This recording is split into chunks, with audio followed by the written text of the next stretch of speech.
What is up, and welcome back to another episode of Emphasis on Sports. As usual, I'm your host, Damon Anthony. And look, y'all, this is one of the better sports Junes that we've seen in a little bit. Now, always NBA finals, Stanley Cup finals always start in June, right? This year, that college women's softball national championship is a real spicy one to check out. Really based on Jason Williams and his daughter. I've always been a college softball fan. We'll talk about that a little bit later. But then after that, the World Cup starts June 11th in North America. So it's going to stretch between the USA, Canada, and Mexico. But you really don't get bigger in a sports tournament other than maybe the Olympics, but the Olympics is like 13 days. This is going to drag out for about a month and a little bit of change. Everybody's going to be here. Everybody's going to be going crazy. I cannot wait. But first, let's talk about Stanley Cup Finals started last night. The Las Vegas Golden Knights had a fantastic game against the Carolina Hurricanes. The way the game started out, Carolina came out and they scored within the first like 2 minutes. I actually thought like, here comes Carolina. They might put something tough on them. But every time Carolina did score, Vegas was there to return, serve, and they kept going until Vegas got ahead. By the end of the game, we had the empty net situation. But plenty of scores in the game. You like to see a hockey game when there's a lot of scores. Hockey's one of those things where you may understand that the goalie standing on their head, the goalie's doing great. That's really what can drive you to a championship. 100. But when there's actually goals, then the more casual viewer like myself, you get a little more involved, a little more hype. You like to see it. I think this is going to be a really good Stanley Cup final. Both of these teams seemingly can score very well. I know Vegas came in really hot. So we'll see what happens there. So that one championship already started. But tonight, coming up here soon, and I'm looking forward to it. Knicks, the New York Knickerbockers, head down to San Antonio, take on the San Antonio Spurs, game 1, NBA Finals. This actually, I gave it a lot of thought since last time I spoke on it. This is probably the best matchup that the NBA can ask for regarding just all the playoff teams that were in there. If a lot of people would hear this and they're like, nah, we would like to see this team. Nah, we would like to see this team. Listen, all those teams were hurt, injured, or just weren't good enough. You look at the West. You look at Minnesota. Ant-Man hurt. OKC, who the Spurs just beat. J-Dub hurt. Might have been a different series if Jalen Williams was there, but I don't want to see them go to the finals against a healthy team with people hurt. Look at the Lakers. All sorts of hurt and old, beat up, right? The Nuggets couldn't get out of the first round, so I'm not even going to count them. So then you look over in the East. Cavs, James Harden is a liability. We all know that. Celtics, you had Tatum coming off his injury. They're still trying to figure it out as a team, which is fair. You got Philly, Embiid, game to game. You never know if this dude's going to play or when he's going to get hurt and when he's going to be out for a couple games. That being said, the Knicks were healthy. The Knicks rolled through the playoffs like it was nobody's business. They lost a couple games to Atlanta and then good night, Irene. So I really think you had the healthiest and the best looking teams heading to the finals. When you think about the injury, the one injury that the Knicks had, Big Mitch. Mitch is cleared. He's playing tonight. I mean, look at the Spurs. De'Aaron Fox, last round.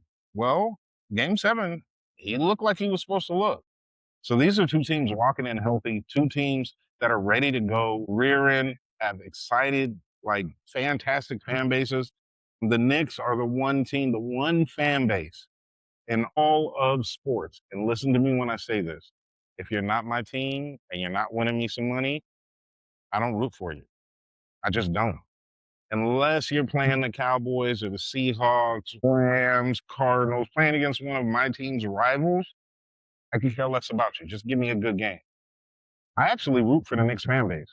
They are a very dedicated fan base. Understand something, when it comes to sports, there's always going to be bandwagon. There's always going to be people that are just going to clock in when the team's looking good, and then the next year They're kind of 1 foot in, 1 foot out. That's not what Knicks fans are.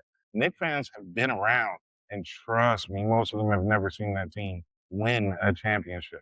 The last one was in '73. We're 43 years, 53 years later. My math almost didn't math, y'all. 53 years later, and this team still hasn't won a championship. Probably my best friend in the world, huge Knicks fan. Long as I've known her, gigantic Knicks fan. We're the same age. She's never seen him win. I can say that every team that I root for, because I don't change teams. If I root for a team, whoever I started liking back in the day, I still rock with. I've seen all my teams win. All of them. Might not have been a while since 49ers. Last time I saw that, I was in high school, but I saw it. So for Knicks fans to be as rabid as they are, I mean, they're selling out MSG, and that ain't cheap. You're talking about a fandom that is there always, good, bad, and different. Understand when the Lakers, anytime that they're not very good, you don't see all those celebrities. Not the same with the Knicks.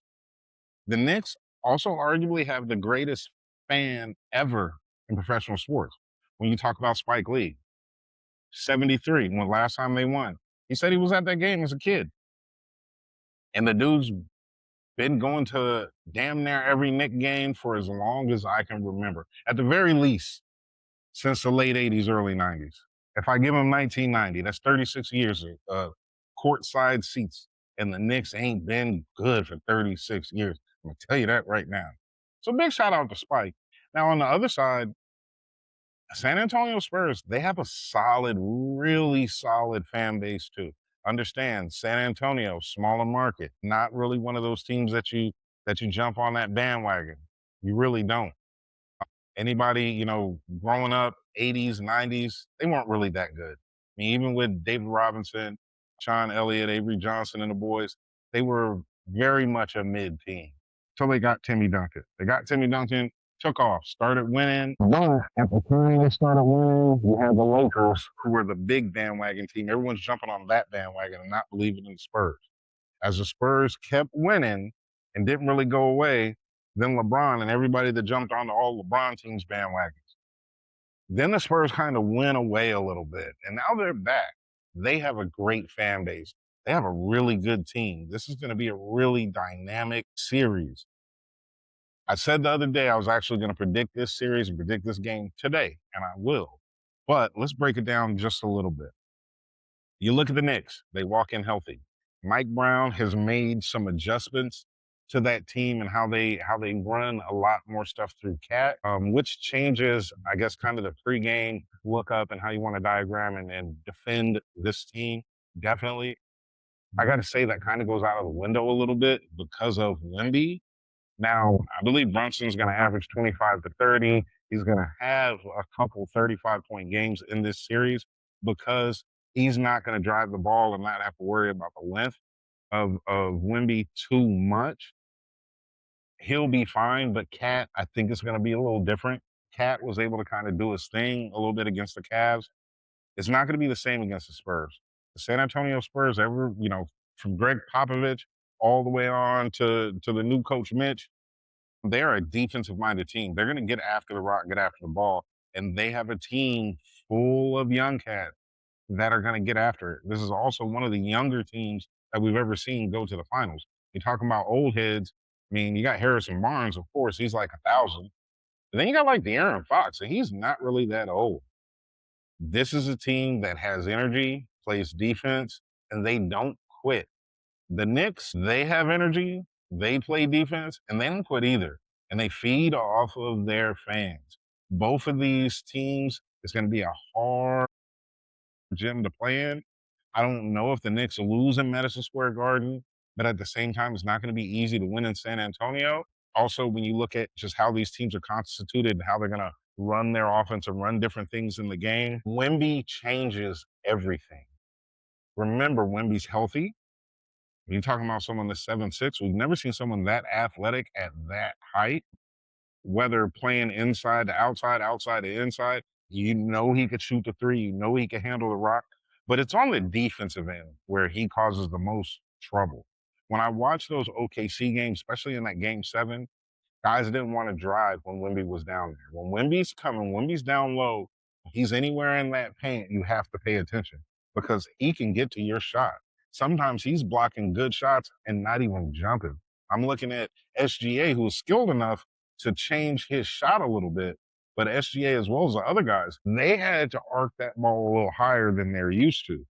I don't know how the Knicks prepare for that, and I don't know what kind of adjustments they're going to make because those aren't coaching adjustments. That's player to player. That's how do I get the ball over this big, tall ass dude who I've never seen anyone play like that. So it's going to be really, really interesting to see. I take the Spurs in game 1, really just because they played a couple nights ago. Knicks have had a little rest. Spurs are going to come in ready to rock. I think the moment is going to be a whole lot for the Knicks being on the road. If this was a home game for the Knicks, if this was in New York, I'd take New York. Really, because that moment, the energy, the feeling in the stadium, the Knicks understand that, and it's going to be a lot for San Antonio. Game 3, I'm definitely going to take the Knicks. But game 1 tonight, taking Spurs. After that, we'll kind of have to see how they play, except for game 3. If I'm going to pick this series, I'm going to take the Spurs in 7. It is nothing against the New York Knicks. I think the New York Knicks are a damn good team, but I think the Spurs may just be a little bit better. When you look at matchup to matchup, Wemby, of course, sticks out. Brunson sticks out. But when you look at like OG, look at Bridges, their matchups are easy. Hart or Castle and Vassell. That's kind of an easy give right there. De'Aaron Fox, I think he rises to the occasion. I think he's going to give you 20 to 22, but I think the real weapons are going to be guys like Champagny, however the hell you pronounce his name, guys like that. And then some of the guys on the bench that just come in and play solid ball, I think is going to get it done. With the Knicks, Brunson's going to do his thing, but I think Wemby is going to really change Cat's game. I think OG and Bridges, I don't know how they're going to be able to handle kind of being bottled up a little bit or to have guys on their hip the whole game. Josh Hart could be the difference. He definitely can be the difference because he's never an expectation to score, but he can. He definitely can. Shamit, we'll see what he does coming off the bench. If he continues, if Landry continues the shooting that he's doing, it's going to be ridiculous. But I don't think that's going to happen. I think it's going to be a lot of single coverage for the Spurs. So I'm going to take the Spurs in 7. Could be wrong. To be honest, I hope I'm wrong. I would like to see the Knicks win it all. You never know. Depending on when the pay period is, I might have to fly to New York for that parade because it's going to be bonkers. One of the biggest parades that I think anyone has ever seen. People are going to come from all over the world for that. So overall, I got the Spurs winning the series. I got the Spurs winning tonight, but I think it's going to go to 7. So stay tuned for that. We will talk a lot about this one because it's just going to be great to see. Spoke on the NHL Stanley Cup just a little bit. I don't know at this point, just because they came in so hot and went into Carolina and stole a game. Give me the Knights. Give me the Knights in 5. Give me the Knights in 5. I think Carolina does battle back and win at least one game at home, but after that, I think you can wrap that up. But the other thing I'm looking forward to seeing. So some of y'all know, some of y'all don't. In my living room, I have multiple TVs. Definitely got to watch things with the wife, spend time with the wife. I'm not going to say, no, we're not going to watch movies or TV. We're going to watch sports. Listen, y'all, I'm in a happy marriage. I can watch all the sports I want as long as I have one TV to watch everything else with the wife. And that's the big TV. Next to that, got a couple other TVs. That's where usually the sports happen. Tonight, NBA Finals on the big TV, College Softball World Series on the small TV. This one is going to be great. I'm really looking forward to it. Texas Tech, that's what I'm rooting for. It's Texas Tech versus Texas. Texas Tech actually has the better record, even though they have the lower seed. However they work that out, I don't know strength of schedule there for softball, but I've always been a fan. This year, baseball and softball or next year, 2 years, baseball and softball come back to the Olympics. Been gone for a little bit. The USA was way too dominant in baseball or in softball. On the baseball side, looking forward to it coming back. Listen, the last World Baseball Classic was dynamite to watch. If you can give me that again in Olympic form, I'll take it. But on the softball side of things, been a fan. For those of y'all that really don't know me or don't pay attention, don't listen that much, I watch sports. Always have. If it's appeared on ESPN, I've watched it. Except for probably bowling and billiards. Not really a big thing to me. Other than that, give me softball, give me anything. Damn near anything. I mean, ESPN the Ocho, I was watching cherry pit spitting. So I watched damn near anything. And growing up, softball, loved it. I'm a big Olympic fan. We were always good in the Olympics. Had to check it out. And when I'm saying I've been watching this for a while, back Jenny Finch days, Kat Osweiler. If you know, you know. If you know some of these players, you know. I've been paying attention to this. It's like when I talk about WNBA or women's basketball. I mean, my favorite players ever are back in swoops that era because that's when I really started watching it. 92 Olympics, 96 Olympics, where I was also watching our women's softball team. So I've always been a fan. Now this one brings a little bit of a different texture. Last couple of years, cool. I'll check it out. I'll keep one eye on it.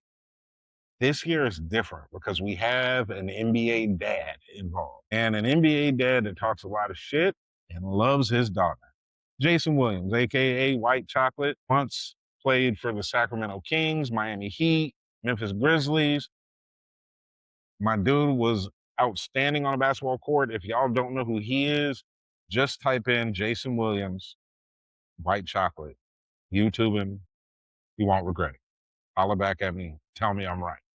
But his daughter plays for Texas Tech, and his daughter is outstanding. And I love to see parents get into the games. I love to see parents really get active and support their kids as long as they just let the game happen. And he does just that. Now, he has had some little dust ups, a little mix ups here and there, but I'm going to say I'm going to err on the side of a lot of times people run their mouth and say what they think that they can say, feeling like the other person isn't going to say anything bad. When you look at athletes, celebrities, entertainers, anything like that, a lot of times people run their mouth because they don't think this person will have the balls to say anything back. Bet you that person didn't know who Jason Williams is. So I'm going to be locked in on that as well, rooting for Texas Tech, want them to win. They're the underdog coming into this series. Let's go, Red Raiders. You know what I mean? Big shout out. Now, other news in sports, we know how the NFL has been moving. I hate to say I gotta go back on something I said the other day. The Rams are now the leaders in the locker room for Super Bowl contenders. You go out, you add Myles Garrett, that changes everything. There's the possibility of Aaron Donald coming back. Please, Aaron, enjoy your retirement. You don't need to come back. And you cool, the game has moved on without you. Keep doing what you're doing. But we'll see what happens. If those two come back, it's gonna be crazy for the NFL if that actually does happen. But right now, the Rams, I mean, barring a bad injury to somebody, I gotta say that they're leaders in the clubhouse. They gotta be. We also saw AJ Brown get traded to the Patriots. Good look for the Patriots. We'll see how that plays out. This is AJ Brown going to play with Josh McDaniels. Josh is he's a really good offensive coordinator. May not be a great head coach, but as an OC, tip top. We see what he's done with Drake May, and now Drake May has a different kind of number one receiver. No, Stephon Diggs did great last year. I'm not going to say, has a true or better. Not, no, just a different type of dude. A little bit bigger, stronger. So definitely want to see how that works out with the Patriots. Even though I still like the Bills in that division, until I'm proven wrong. I think the Patriots earned it last year, but we'll see what happens. So always looking forward to more news in football. So stay tuned for more. But until then, y'all, hey, get ready, strap in, NBA Finals, game one. Like, I can't wait. I got a surround sound, TV up. I got to hear everything. I got to see everything. This is going to be, I really think one of the better series that we've had probably since, I don't know, maybe Miami, San Antonio, or nah, this is going to be since Cleveland, Golden State, that 73-9 year. I think this is going to be one of those type of finals that some of these games are going to go real deep. There's going to be some big shots.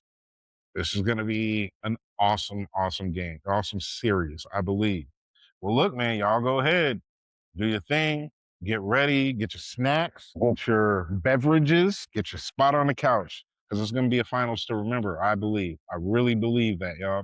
Hey, man, Friday, we'll talk again. We'll talk a little bit about this game. Talk about game two, because that's playing Friday. I don't know why the NBA schedules themselves to have 0 games on Saturday, Sunday in the finals when people are off, when people are home.